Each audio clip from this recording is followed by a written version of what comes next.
Assalamualaikum warahmatullahi wabarakatuh.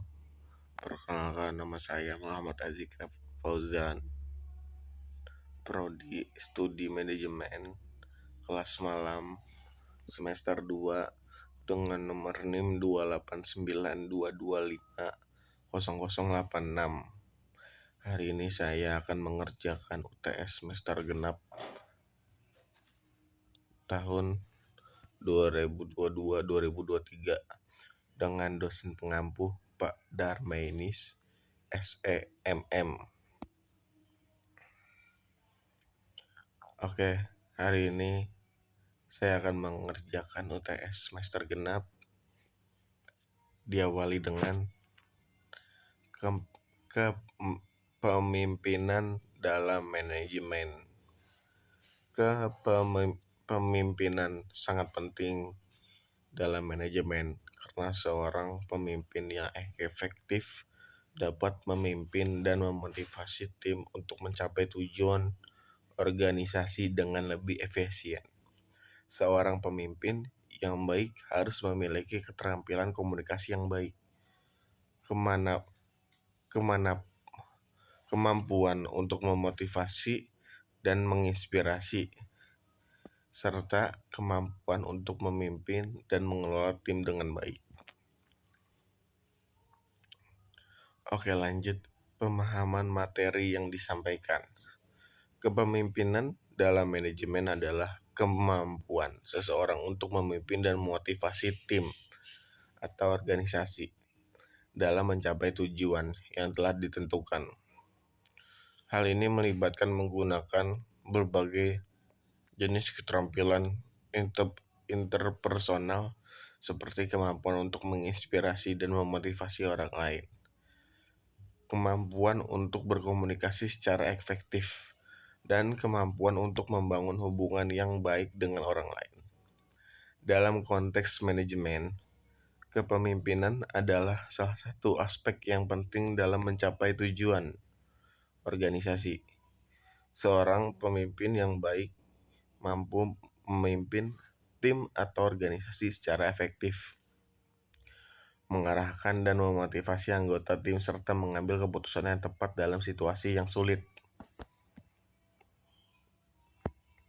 Gaya kepemimpinan yang sangat berbeda digunakan dalam manajemen tergantung pada kebutuhan dan karakteristik organisasi atau tim. Beberapa gaya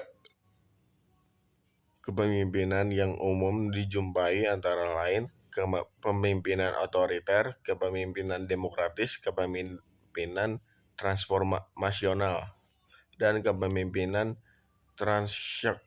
transaksional.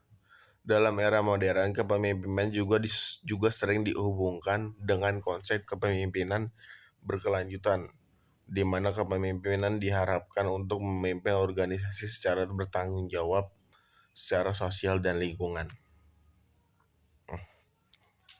Oke, kita lanjut bahasa yang baik. Menggunakan bahasa yang baik dalam konteks kepemimpinan dalam manajemen sangat penting untuk mengekspresikan ide, konsep, dan gagasan secara jelas dan efektif. Berikut beberapa contoh penggunaan bahasa yang baik dalam konteks ini. Yang pertama, menggunakan kata-kata yang tepat. Penting untuk menggunakan kata-kata yang sesuai dan tepat sehingga pesan yang ingin disampaikan dapat dipahami dengan mudah oleh orang lain.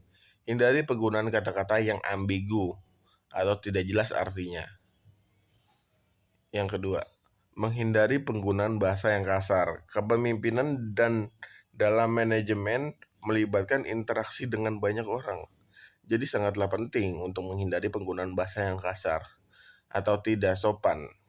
Hindari kata-kata yang memicu emosi negatif atau kontroversial. Yang ketiga, menggunakan bahasa yang mudah dipahami. Penting untuk menggunakan bahasa yang mudah dipahami oleh semua anggota tim atau organisasi. Jangan menggunakan istilah teknis yang sulit dipahami atau jargon yang hanya dimengerti oleh sebagian orang. Nomor 4. Memperhatikan tata bahasa. Pastikan memperhatikan tata bahasa seperti penggunaan tanda baca dan ejaan yang benar. Hal ini akan membantu agar pesan yang ingin disampaikan terlihat lebih profesional dan mudah dipahami. Memperhatikan gaya bahasa. Selain memperhatikan tata bahasa, penting juga untuk memperhatikan gaya bahasa yang digunakan. Cobalah untuk menggunakan gaya bahasa yang ramah dan berwawasan serta menginspirasi agar pesan yang disampaikan terdengar lebih meyakinkan. Penyajian presentasi kepemimpinan dalam manajemen. Berikut beberapa dalam manajemen. Yang pertama, tentukan tujuan presentasi. Sebelum memulai presentasi, tentukan tujuan yang ingin dicapai. Apakah ingin memberikan pemahaman tentang konsep kepemimpinan atau memberikan contoh praktik yang terbaik dalam kepemimpinan. Tujuan yang jelas akan membantu menentukan isi fokus presentasi. Yang kedua, gunakan pendekatan yang tepat. Pilih pendekatan yang sesuai dengan audiens dan tujuan presentasi. Apakah ingin menggunakan pendekatan formal atau informal? Apakah ingin menggunakan pendekatan yang interaksi, lebih fokus pada penyajian materi? Nomor 3, buat struktur presentasi yang jelas. Buat struktur presentasi yang jelas dan mudah dipahami, mulai dari pendahuluan, isi, dan kesimpulan yang menghubungkan keseluruhan presentasi. Gunakan gambar atau diagram jika diperlukan untuk membantu memvisualisasikan konsep dan informasi yang disampaikan. Nomor 4, gunakan bahasa yang tepat. Seperti yang telah dibahas sebelumnya, gunakan bahasa yang mudah dipahami oleh audiens dan dihindari penggunaan bahasa yang kasar atau tidak sopan. Nomor 5, gunakan contoh praktik terbaik. Gunakan contoh praktik terbaik untuk memperkuat pesan dan konsep yang disampaikan. Contoh praktik yang terbaik dapat membantu mengilustrasikan secara cara-cara yang efektif dalam kepemimpinan dan memberikan inspirasi kepada audiens. 6. Gunakan slide yang menarik. Jika menggunakan slide yang presentasi, buat slide yang menarik dan mudah dipahami. Hindari penggunaan terlalu banyak teks dan gunakan gambar atau diagram yang memperjelas konsep yang disampaikan. Oke.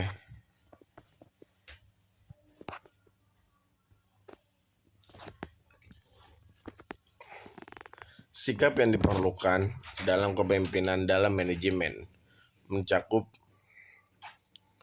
yang pertama, keterbukaan. Seorang pemimpin dalam manajemen harus bersedia mendengar masukan dan saran dari anggota tim dan berkomunikasi secara terbuka dengan mereka. Yang kedua, kepercayaan. Pemimpin harus memiliki kepercayaan pada anggota tim dan memberikan mereka tanggung jawab dan kewenangan yang sesuai. Nomor 3, inspirasi.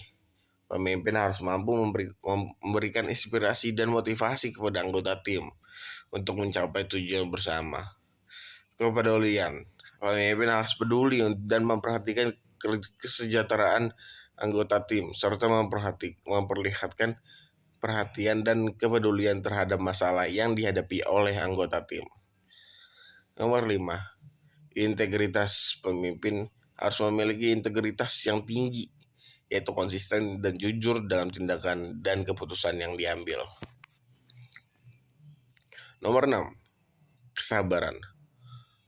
Pemimpin harus bersikap sabar dan bertoleransi terhadap perbedaan pendapat dan cara kerja dari anggota tim.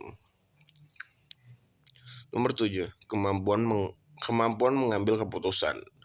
Pemimpin harus memiliki kemampuan untuk mengambil keputusan yang tepat dan efektif dalam situasi yang kompleks. Nomor 8, kemampuan untuk beradaptasi. Pemimpin harus mampu beradaptasi dengan perubahan yang terjadi di lingkungan bisnis, mengembangkan strategi yang sesuai dengan mengatasi perubahan tersebut. Nomor 9, kemampuan untuk memotivasi. Pemimpin harus memotivasi anggota tim untuk mencapai tujuan bersama dan meraih kesuksesan.